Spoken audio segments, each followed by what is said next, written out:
Assalamualaikum warahmatullahi wabarakatuh. Halo anak-anak, selamat pagi. Apa kabar kalian semua? Sehat-sehat ya, dan itu yang Ibu harapkan. Nah, untuk kali ini kita masih membahas bab 3 ya, yaitu tentang pencemaran lingkungan. Nah, untuk ini kita belajar pencemaran air, pencemaran udara, dan pencemaran tanah. Kita mulai ya. Apa itu pencemaran air? Yaitu masuknya makhluk hidup, zat, energi, atau komponen lain ke dalam air. Air dikatakan tercemar apabila air itu sudah berubah, baik warna maupun rasanya. Akibat air tercemar, kualitas air turun sampai ke tingkat tertentu yang menyebabkan air tidak lagi berfungsi sesuai dengan yang diperuntukannya. Apabila air tercemar, maka keseimbangan ekosistem di dalamnya juga akan terganggu. Nah, air dapat tercemar oleh komponen-komponen anorganik, diantaranya berbagai logam berat yang berbahaya. Nah, komponen-komponen logam berat ini berasal dari kegiatan industri. Lalu, faktor apa saja penyebab pencemaran air? Yaitu 1. Limbah industri. Kedua, limbah rumah tangga. Yang ketiga adalah limbah pertanian. Nah, limbah-limbah inilah yang menyebabkan pencemaran air. Perhatikan limbah industri. Nah, ini limbah industri yang dibuang ke sungai. Nah, ini namanya pencemaran air. Kemudian limbah rumah tangga seperti deterjen atau air pewarna ya. Kemudian limbah pertanian. Nah, apabila pemakaian pestisida yang berlebihan itu akan merusak perairan di sana ya. Jadi merusak ekosistem air yang dekat sawah. Nah, kemudian dampak daripada pencemaran air ini menghasilkan dampak yang tidak menguntungkan bagi lingkungan. Nah, dampak tersebut dapat berupa penurunan kualitas lingkungan, gangguan kesehatan, kerusakan ekosistem, mengganggu pemandangan, serta mempercepat proses kerusakan benda. Dan masih banyak dampak yang tidak menguntungkan lainnya. Nah, lalu bagaimana penanggulangannya? Yaitu salah satu cara untuk penanggulangan pencemaran air adalah dengan melakukan 1. Pembuatan kolam stabilisasi. Apa itu kolam stabilisasi? Nah, kolam ini adalah air limbah diolah secara alamiah untuk menetralisasi zat-zat pencemar sebelum air limbah dialirkan ke sungai. Nah, yang kedua itu dilakukan IPAL atau instalasi pengolahan air limbah. Nah, ini bagaimana? Yaitu pengolahan guna memisahkan limbah padat dan cair, menstabilkan zat organik dalam limbah dan penambahan zat klor untuk memusnahkan mikroorganisme patogen. Nah, kemudian cara 3 yaitu dengan menggunakan penggunaan prinsip ekologi yang dikenal dengan 4R, yaitu recycle, reuse, reduce, dan repair. Nah, recycle ini adalah pendaur ulangan. Contohnya adalah pembuatan pupuk yang dilakukan oleh sampah yang mudah terurai, nah menjadi pupuk kompos. Nah, untuk reuse yaitu penggunaan ulang gitu seperti yang tidak bisa diurai, contohnya botol, kaleng-kaleng. Kaleng-kaleng bisa kalian buat untuk tempat tanaman, kemudian kalau botol sirup itu bisa buat tempat minum, kemudian atau misalkan botol aqua bisa buat kalian hias buat tempat pensil atau lain sebagainya. Nah, kemudian reduce itu apa? Yaitu pengurangan atau penghematan. Jika kalian ke minimarket, kalian bawa kantong kresek sendiri atau kantong plastik atau tas sendiri agar tidak membawa plastik lagi ke rumah. Nah, itu jadi bisa dibawa pulang lagi, bawa pulang lagi. Nah, itu untuk penghematan. Kemudian repair yaitu pemeliharaan. Nah, pemeliharaan ini seperti apa? Nah, pemeliharaan ini adalah misalnya kalian tidak membuang sembarangan sampah. Nah, jadi tidak diperbolehkan membuang sampah atau kalian menyadari tidak membuang sampah, terutama membuang sampah sembarangan di perairan. Nah, 4R ini terbukti dapat meminimalisir pencemaran air. Nah, seperti itu ya cara penanggulangan pencemaran air. Jadi ada 3.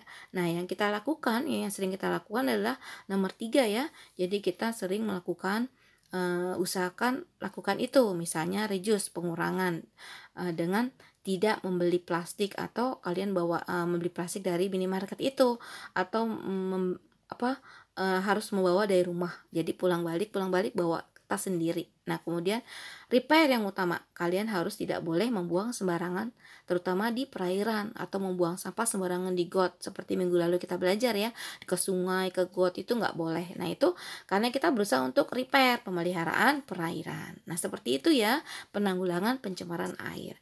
Nah, sekarang kita ke pencemaran udara. Apa itu pencemaran udara? Nah, pencemaran udara adalah suatu kondisi di mana kualitas udara menjadi rusak dan terkontaminasi oleh zat-zat, baik yang tidak berbahaya maupun yang membahayakan kesehatan tubuh manusia. Nah, pencemaran udara dapat berupa pencemaran udara primer, yaitu pencemaran yang disebabkan langsung dari sumber pencemar, seperti peningkatan kadar karbon dioksida oleh aktivitas pembakaran oleh manusia. Contohnya seperti pembakaran pada kendaraan. Nah, ini adalah sumber pencemar dari kegiatan manusia. Nah, kemudian ada pencemaran udara sekunder, yaitu pencemaran yang terjadi disebabkan oleh reaksi antara substansi pencemar udara yang terjadi di atmosfer, seperti pembentukan ozon. Nah, ini misalnya kayak yang kendaraan bermotor tadi kan mengeluarkan karbon dioksida. Nah, dia ke atas mencemari udara, terjadi di atmosfer. Nah, seperti pembentukan ozon. Nah, yang dibentuk apa dari pencemaran karbon dioksida itu? Yaitu ada SO3. Nah, SO3 itu adalah gas sulfur trioksida ya. Sulfur trioksida ini merupakan polutan yang signifikan, menjadikan tempat utama dalam hujan asam. Kemudian dia membentuk ozon, O3. Nah, O3 itu ozon ya. Nah, pembentukan ozon ini, ozon sangat berbahaya ya bagi kesehatan manusia. Secara alamiah ozon dihasilkan melalui pencampuran cahaya ultraviolet dengan atmosfer bumi dan membentuk suatu lapisan ozon. Nah, itu bahayanya dari pencemaran sekunder yang dihasilkan dari pencemaran terjadi akibat reaksi dari pencemar yang dari kendaraan bermotor itu ke udara. Nah, itu akan membentuk pembentukan ozon. Ini sangat mengganggu sekali untuk kesehatan manusia. Nah, kemudian pencemaran udara dapat disebabkan oleh 1. Aktivitas alam, yaitu pemanasan global. Ya, minggu depan atau minggu yang akan datang, video yang akan datang kita akan belajar tentang pemanasan global. Kemudian oleh bencana alam seperti gunung meletus. Nah, gunung meletus ini kan mengeluarkan abu vulkanik. Nah, abu vulkanik inilah yang akan merusak, yang akan mengganggu kesehatan manusia. Kemudian kebakaran hutan. Nah, sama.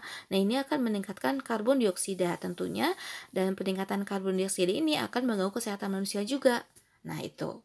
Kemudian yang kedua adalah aktivitas manusia. Nah, seperti apa? Pembakaran sampah. Nah, kemudian asap industri. Nah, kemudian asap kendaraan, dan yang terakhir adalah asap rokok, dan masih banyak yang lainnya ya. Jadi selain pembakaran sampah, industri, asap kendaraan, asap rokok, dan masih banyak lainnya. Nah, ini adalah pencemaran udara yang disebabkan oleh aktivitas alam dan aktivitas manusia. Nah, dampak pencemaran udara dapat mengakibatkan kerugian bagi banyak organisme di bumi.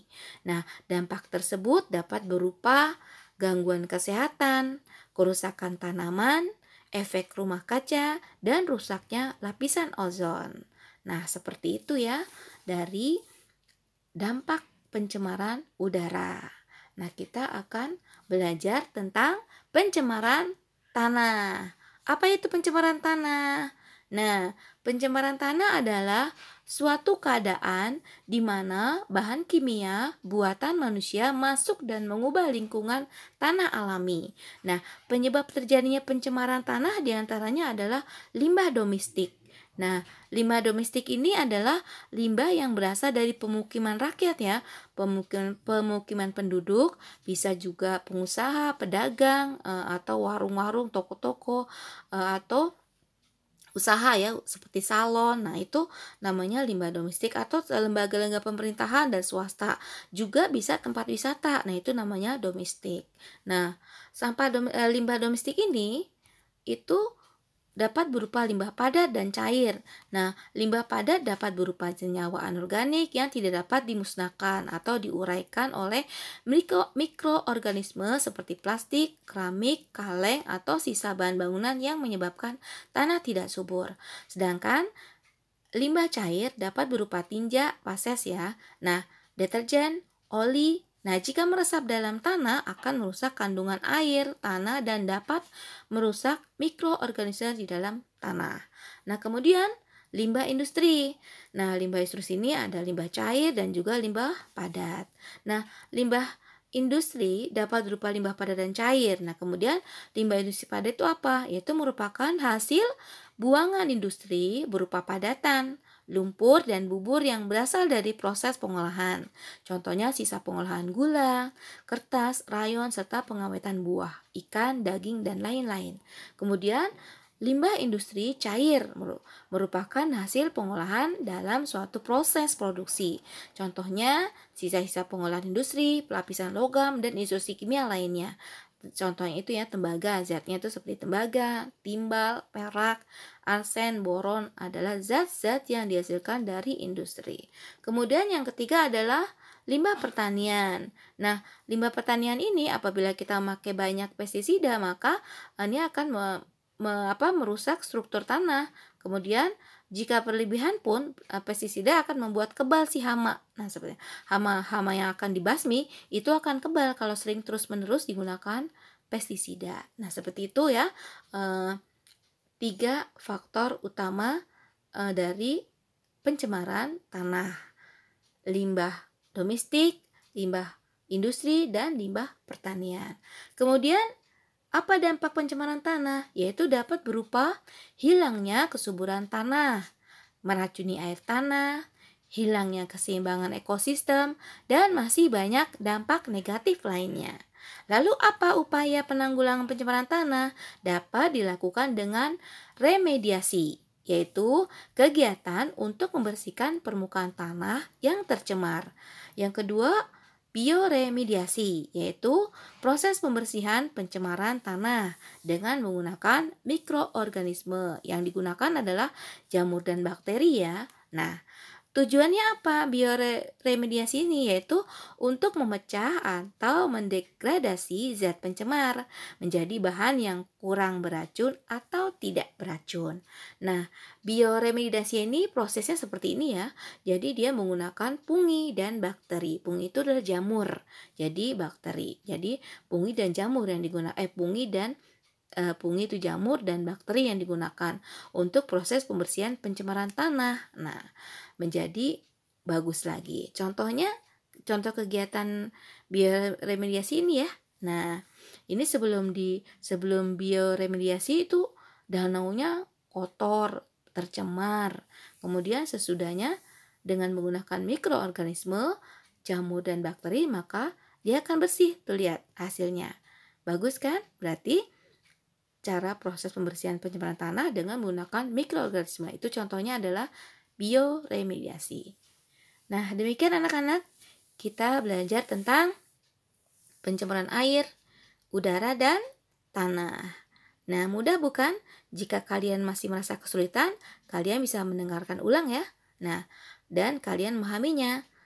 Nah, untuk lebih paham lagi, kalian mengerjakan tugas evaluasi ini ya, yaitu kalian menjelaskan kembali apa itu tentang pencemaran air, udara, dan tanah. Lalu ceritakan dampak pencemaran air dan tanah, serta penanggulangannya. Demikian anak-anak, semoga ilmu ini bermanfaat dan tentunya kalian paham ya. Ini mudah kalian pahami karena ada di sekitar kalian. Dengan mudah pula kalian memahami apa pelajaran materi ini dengan aplikasi di sekitar kalian. Kalian lihat pencemaran apa yang kalian dapatkan di sekitar kalian. Nah, demikian anak-anak.